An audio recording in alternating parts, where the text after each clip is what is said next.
Today's topic is going to be about new construction in real estate.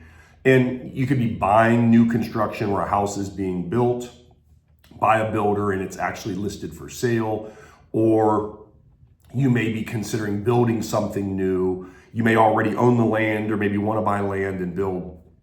And so the purpose of today's video is to make you aware of a few things that have changed pretty dramatically over the last 5 years. And I don't want to beat around the bush about it. It's the price, it's the cost of new construction.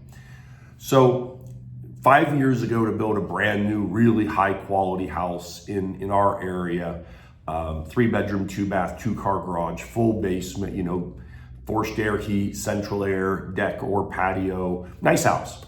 You could get into a brand new home pretty easily at the $350,000 range for a really nice place. So 5 years later, that similar house, and I say similar, not exact, is probably closer to $450,000 or more.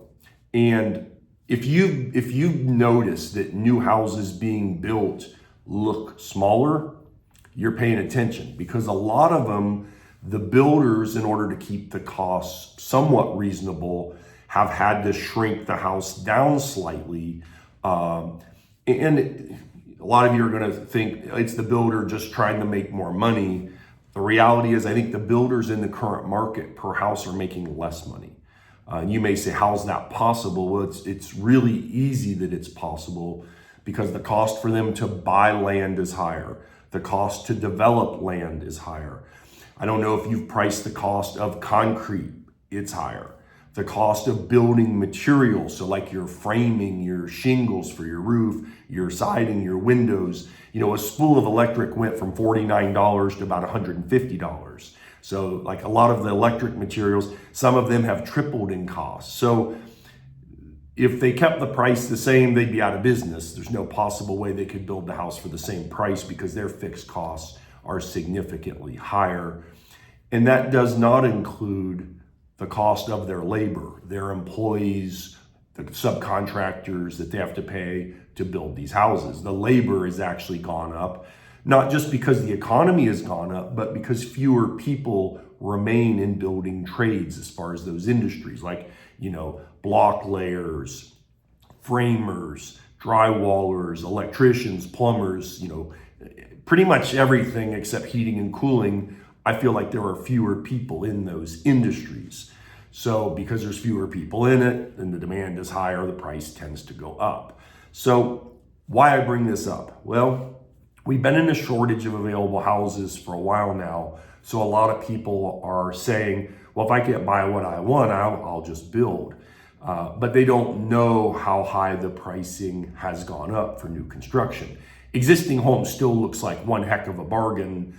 And you will agree with me, once you get a bid to buy the land, pay for all the permits, site prep, landscaping, you buy that, you build the house, you do your window treatments and all the other finishes that you want to do, you'll look back on buying an existing home and think, wow, that house was really cheap compared to what I have in this new house. Now, I'm not saying don't build. I mean, everyone has a different timeline in life.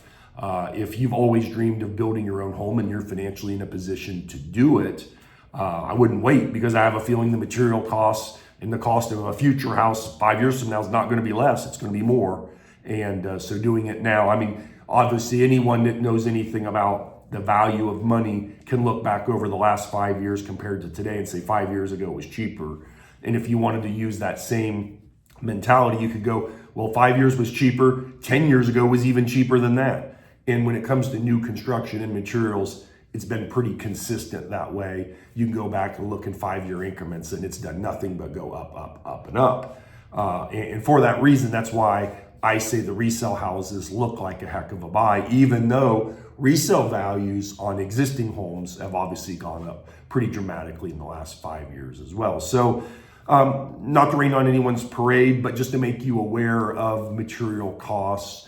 The housing has gone up. And like I said, some builders, instead of building the house that they built 5 years ago, that might be 2,200 square foot, today they might be building a very similar house that's modified, that's now closer to 1,800 square foot, so that they don't have to raise their price as much so that more people in a community can afford to buy a new home instead of not buying new and buying only existing. So I'm Sam Miller, Remax Doors Realty. Hopefully you found this helpful. And if you have questions, feel free to reach out to us or add a comment below. Our phone number is 740-397-7800. Until next week, have a good one. Bye.